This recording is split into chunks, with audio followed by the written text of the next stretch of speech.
Holi Islamic centre. আমানতু বিল্লাহি কামা হুয়া বিআসমাইহি ওয়া সিফাতিহি ওয়া ক্বাবিলতু জামিআ আহকামিহি। ঈমানে মুজমালের অর্থ আমি ঈমান আনিলাম সর্ববিধ নাম ও গুণ বিশিষ্ট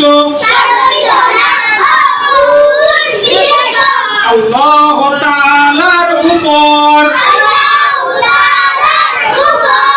এবং তাহার সমস্ত হুকুম মানিয়া লইলাম।